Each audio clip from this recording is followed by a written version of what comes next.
Everyone told Brenda to quit, mostly because her chosen craft was making extremely detailed drawings of toast, but the real drama was about to start.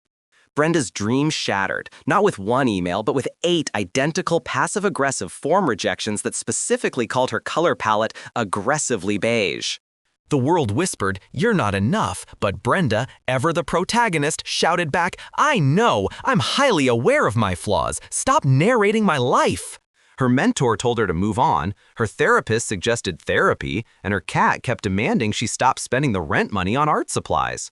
She had spent years believing she could create beauty, but now the chaos had won, mostly in the form of a gigantic, intimidating pile of unwashed laundry.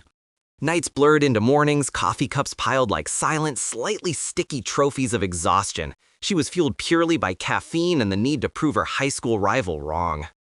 Then she noticed a sticky note. It didn't say, "Remember why you started," it just said, "You left the oven on." Something inside her shifted. She realized the only thing defining her story was her ability to dramatically overreact to minor inconveniences. So she started again. One design a day, no clients, no deadlines, just her art, which was still mostly just highly specific drawings of sourdough bread texture.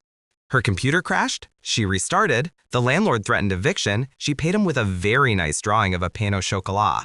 Weeks later, she accidentally uploaded a test file, a terrible low-resolution doodle of a bewildered squirrel wearing a tiny hat. It went viral, not millions of hearts, but one incredibly powerful algorithm that recognized the existential dread radiating from the squirrel's eyes. A small brand reached out, then another. They needed that squirrel vibe. She wasn't seen, she was accidentally memed. 2 years later, Brenda was a sensation. She was so successful she could now afford artisanal oat milk instead of the budget kind. True luxury. The same firms that rejected her now invited her to collaborate. They requested a 2-hour meeting where she had to explain in detail the philosophy of the bewildered squirrel.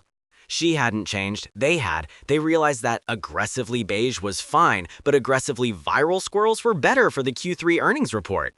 Persistence, Brenda realized, is not quiet. Persistence is loud, it's aggressively self-promoting, and occasionally involves forgetting to crop your screenshots.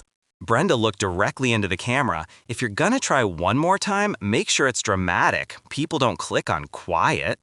So when everyone told her to quit, Brenda didn't fight them. She just kept working loudly until her accidental meme spoke louder than their perfectly reasonable concerns. If you enjoyed this overly dramatic, self-aware journey, like and subscribe or I will personally release the aggressively beige squirrel design into the wild.